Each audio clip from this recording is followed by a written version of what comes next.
Saudara, kasus pembunuhan berencana terhadap Yosua Huta Barat yang didalangi Verdi Sambo memasuki babak akhir. Vonis terhadap para terdakwa akan segera dibacakan Hakim Pengadilan Negeri Jakarta Selatan. Hari ini Putri Chandrawati dan Richard Eliezer melakukan upaya terakhir dengan mengajukan duplik. Apa saja yang jadi hal penting dalam duplik itu? Sudah hadir penasihat hukum Putri Chandrawati, Rasamala Aritonang.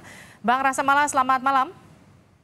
Selamat malam, Mbak. Kita juga sapa penasihat hukum Richard Eliezer, Rory Sagala. Bang Rory, selamat malam.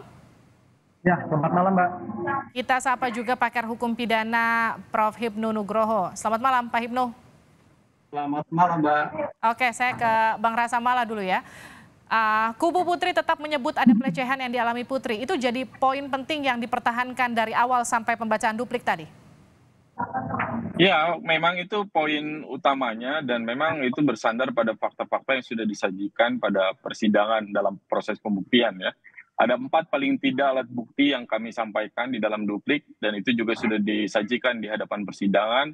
4 alat bukti tersebut terdiri dari keterangan saksi-saksi, diantaranya saksi Susi, saksi Kuat Ma'ruf, kemudian saksi Richard juga Ricky yang melihat kejadian pasca setelah terjadinya kekerasan seksual di dalam kamar pada tanggal 7 tersebut. Selain keterangan saksi-saksi tersebut, alat bukti yang memperkuat adalah bukti yang dihadirkan oleh penyidik dan disajikan oleh penuntut umum di persidangan, yaitu hasil asesmen psikolog forensik yang dilakukan asesmen terhadap para saksi termasuk Bu Putri untuk mengukur kredibilitas keterangannya. Ada 12 orang ahli psikolog forensik yang mengasesmen dan hasilnya keterangan soal kekerasan seksual tersebut kredibel. Nah, selain soal motif tersebut yang menjadi pemicu kemudian terjadinya peristiwa di tanggal 8, juga kami sampaikan di duplik bahwa dari fakta-fakta dan bukti di persidangan tidak ada satupun bukti yang menunjukkan kontribusi atau peran aktif Bu Putri dalam kaitan dakwaan 340 maupun 338 ya. Jadi tidak ada peran Bu Putri sama sekali dalam peristiwa tersebut. Bu Putri ketika ada penembakan pun beliau ada di dalam kamar. Satu-satunya apa yang dilakukan Bu Putri hanya menyampaikan laporan kepada Pak Verdi Sambo pada tanggal 8 ketika bertemu di Rumah Saguling dan menceritakan soal terjadinya kekerasan seksual tersebut. Hanya sebatas itu saja perannya gitu. Selebihnya yang lain cerita yang disampaikan oleh penuntut umum di dalam surat tuntutannya kami melihatnya lebih pada imajinasi penuntut umum saja tanpa disandarkan pada alat-alat bukti yang ada di persidangan. Oke, Itu. selain bicara soal imajinasi dan tanpa didasari alat bukti di persidangan, tadi di persidangan kuasa hukum Putri Chandrawati termasuk Anda juga tadi menyebut soal jaksa yang dianggap terlalu percaya terhadap Richard Eliezer. Kenapa demikian? Ya, pertama mekanisme pembuktian di dalam peradilan pidana bersandar pada teori pembuktian ya, dan juga pedoman-pedoman yang diatur dalam hukum acara pidana. Bukti-bukti itu ada beberapa kriterianya. Pertama ada minimum bowis, artinya ada standar minimum bukti. Satu bukti dianggap bukan bukti, itu pertama. Yang kedua ada bowis-krah. Bowis-krah itu artinya bobot atau kualitas bukti. Suatu bukti keterangan saksi dalam hal ini misalnya itu dianggap dia punya bobot dan berkualitas kalau dia berkesesuaian dengan bukti atau keterangan saksi atau alat bukti yang lainnya. Nah, faktanya memang dalam persidangan ini, dalam surat tuntutannya, jaksa hanya menyandarkan pada satu keterangan Richard saja.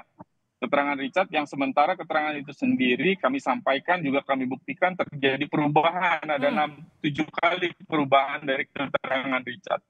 Nah, dengan bersandar pada satu keterangan tersebut, maka dengan menggunakan pedoman tadi dan prinsip dalam teori pembuktian, maka mestinya keterangan itu tidak bisa digunakan karena dia bertentangan dengan minimum bukti. Kedua, dia tidak punya bobot atau kualitas bukti karena dia tidak berkesesuaian dengan bukti-bukti yang lain. Gitu. Tetapi soal Richard tadi itu lebih isunya pada konteks Pak Verdi Sambo karena ada beberapa keterangan itu yang berbeda, misalnya soal apakah Pak Verdi Sambo melakukan penembakan langsung atau tidak. Faktanya tidak ada alat bukti lain yang memperkuat FS melakukan penembakan langsung kepada Joshua misalnya, kemudian sarung tangan dan seterusnya gitu. Jadi sekali lagi prinsip pembuktian dan bagaimana pedoman hukum dalam mekanisme pemeriksaan ini harus digunakan gitu, karena ini yang membedakan mekanisme bekerjanya peradilan dengan asumsi atau presumption yang digunakan oleh masyarakat umum di luar ya.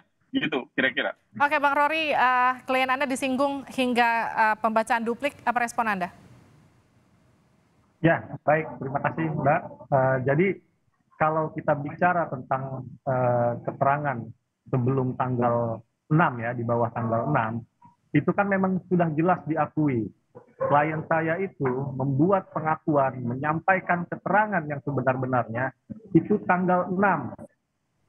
Jadi tidak relevan lagi untuk mengungkit yang tanggal 5 atau yang sebelumnya.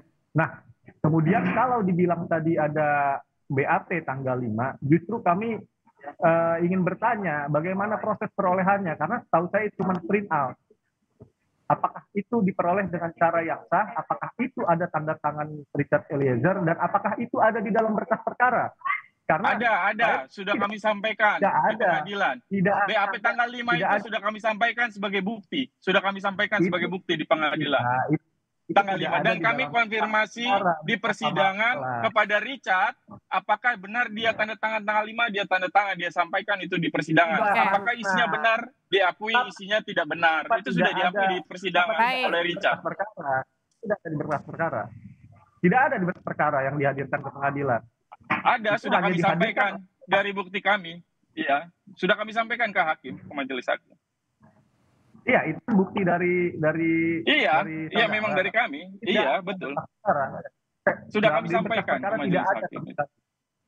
Dan kami meragukan bagaimana perolehan, apakah sesuai dengan diperoleh dengan cara-cara yang sesuai dengan hukum. Baik, saya mau masuk ke duplik, Bang Rory. Di duplik ini juga kemudian disampaikan soal posisi Richard Eliezer sebagai justice kolaborator yang kurang lebih kira-kira dianggap percuma jadi justice kolaborator karena tuntutannya 12 tahun penjara. Kenapa demikian? Ya, baik, terima kasih Mbak ya. Karena memang kan di dalam replik dari penuntut umum di satu sisi memang disebut bahwa terdakwa Richard Eliezer itu adalah justice kolaborator. Tetapi di sisi lain dia diganjar tuntutan yang lebih berat dari 3 terdakwa lainnya, yang mana kalau di dalam penjelasan pasal 10 Undang-Undang Perlindungan Saksi dan Korban itu kan jelas ada rewardnya, itu berupa bisa hukuman percobaan atau hukuman yang paling ringan antara para terdakwa lainnya. Nah, inilah yang kami nilai ya, ini bisa jadi presiden yang buruk di kemudian hari. Orang menjadi takut untuk menjadi justice kolaborator karena akan diganjar tuntutan yang lebih berat, Mbak, daripada terdakwa lain. Demikian, Mbak. Saya ke Prof. Hipnu. Prof. Hipnu, bagaimana Anda melihat 2 duplik dari 2 terdakwa ini? Ya, ini suatu yang luar biasa, Mbak. Jadi kalau peradilan pidana kita itu kan merupakan unsur yang pertama, peradilan terbuka untuk umum. Ini terbuka untuk umum luar biasa. Semua media meliput, cetak, elektronik. Kemudian yang kedua adalah unsur pembuktian. Tadi Bang Rasa Mala mengatakan bahwa semua alat-alat forensik, scientific crime investigation keluar semua. Kedokteran forensik, digital forensik, kemudian psikologi forensik yang melihat terkait perilaku. Dan yang ketiga adalah unsur pembelaan. Konsep pembelaan ini yang memberikan ruang utuh, Mbak. Saya melihatnya seperti itu. Jadi majelis memberikan suatu yang utuh kepada para penasihat hukum untuk memberikan suatu pembelaan yang bulat dan waktu yang cukup. Dan ini suatu yang menarik, karena ini adalah suatu peradilan negara, Mbak. Kalau kita lihat Bang Rasa Mala tadi kan mengatakan bahwa jaksa itu negara punya waktu yang penuh, hakim juga negara punya waktu yang penuh, polisi yang juga punya waktu negara yang penuh. Nah, sekarang patranya, bagaimana tersangka, bagaimana terdakwa? Disinilah saya kira konsep replik duplik yang disampaikan pada hari ini, kalau ibarat suatu penelitian itu sudah masuk fokusnya. Tadi Bang Rasa Mala fokus pada terkait dengan peran Bu Putri. Ya, itu suatu yang penting karena kehendak itu suatu yang mutlak harus ada. Kemudian keberadaan Bu Putri, kan itu loh. Mas Rory juga demikian juga. Bagaimana tentang GC? Apakah ini GC itu GC atau tidak? Karena tampaknya ada suatu kegamangan penuntut umum, karena bagus, gampang memang, karena kan namanya Eliezer kan menembak, kalau 1 kali bolehlah dikatakan GC, kan itu, tapi ini 2 atau 3 kali. Tapi kembali ke konsep bahwa GC itu tidak melihat pelakunya, yang penting bukan pelaku utama. Nah, disinilah nanti majelis akan melihat dari berbagai sisi, Pak. Sisi penuntut umum, sisi penasihat hukum, yang merupakan posisi yang berbeda, objektif, subjektif. Disinilah dicari nanti garis arahnya pada keputusan yang betul-betul bulat untuk kepentingan keadilan masyarakat maupun keadilan para korban yang terjadi. Prof. Di Ibnu, sini sudah tidak mudah. baik. Ya, Silakan dilanjutkan. ya di sini yang tidak mudah karena pembuktian ini pembuktian saintifik, bukan pembuktian yang manual. Makanya tadi yang disampaikan oleh Bang Rasa Mala, saya salut tadi memberikan data-data akurat yang jelas. Kemudian Bang Rory juga demikian, data-data yuridis yang jelas. Ya. Tapi karena tuntutan ini tuntutan yang menjadikan suatu yang polemik di masyarakat, hakim harus hati-hati. Apalagi yang sekarang ada isu-isu gerakan bawah tanah. Ini suatu yang tidak model. Karena terakhir dari 4 unsur tadi adalah satu adalah independensi suatu peradilan. Jadi kalau keempat unsur itu bisa dilakukan, Mbak, insya Allah due process of law yang dikembangkan, yang diinginkan dalam suatu proses peradilan kita itu akan berjalan baik dan bisa diterima sehingga perkara ini tidak sampai berlarut-larut pada banding, kasasi, PK, kan itu. Ini yang kita tidak inginkan seperti itu. Sebagai pakar hukum pidana, bagaimana Anda membaca duplik dari kedua terdakwa ini? Seberapa kuat duplik ini bisa meloloskan mereka dari jeratan hukum? Ya, duplik adalah pikiran dari subjektif penasihat hukum. Jadi kalau berpikir sebagai penasihat hukum ya harus berpikir lolos, kan itu kan, berpikir maksimal. Tapi cukup kuat nggak isi dupliknya? Ya, kita bicara pembuktian. Makanya isi duplik ini sebetulnya menguatkan kembali apa yang dilakukan pembelaan Bang Rasa Mala, Mas Rory. Itu mengulang kembali dan memfokuskan kepada penuntut umum ini loh yang terkait dengan peran. Ini yang terkait dengan JC. Itu mengingatkan. Jadi yang kemarin ibaratkan 1000 halaman itu bisa dituntaskan hanya 20 halaman. Itu makanya kemarin penuntut umum juga menjawab 29 halaman. Ini ikhtisar dari apa yang kita diskusikan di dalam suatu persidangan. Begitu, Mbak. Bang Rasa Mala, poin penting apa selain tadi Anda katakan terkait motif, terkait dengan pelecehan yang dikuatkan sebagai argumen dari Putri Chandrawati dari awal sampai akhir ini yang kemudian bisa membuat Putri bebas dari jeratan hukum? Ya tentu kan pembuktian unsur-unsur apa yang didakwakan oleh jaksa penuntut umum. Kalau yang didakwakan 340, 338, maka unsur dengan sengaja sebelumnya dan dengan rencana sebelumnya menghilangkan nyawa orang lain dalam hal ini korban Joshua itu kan harus dibuktikan. Nah di dalam duplik kami sampaikan fakta-fakta dan bukti persidangan itu tidak ada menunjukkan kontribusi Ibu Putri Chandrawati sebagai terdakwa dalam konteks unsur-unsur yang tadi saya sampaikan. Misalnya dalam hal apa Bu Putri menyusun rencana, dia tidak ada menyusun rencana apapun karena dia hanya melaporkan, kemudian dia masuk ke dalam dan berdiam di dalam kamar.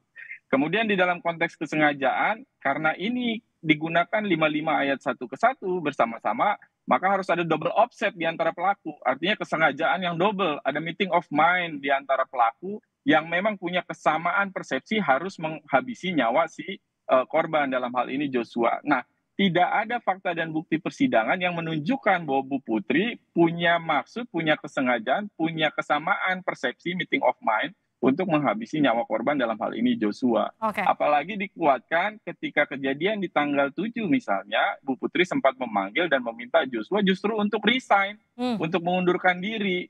Gitu. Jadi memang niatnya justru bermaksud untuk menyelesaikan persoalan ini dengan sebaik-baiknya. Dan menghindari adanya keributan, termasuk menghindari supaya apa yang terjadi ini tidak perlu diketahui oleh banyak orang. Itu sebenarnya lebih ke arah sana, gitu. Baik. Nah, artinya unsur-unsur 340, 338 itu sama sekali tidak bisa dibuktikan kaitan dengan dakwaan tersebut. Konsekuensinya, maka Bu Putri sebagai terdakwa harus dibebaskan dari seluruh dakwaan. Itu bagian petitum yang kami ajukan kepada majelis hakim. Oke, kita akan nantikan vonis hakim minggu depan 13, 14, 15 Februari ya.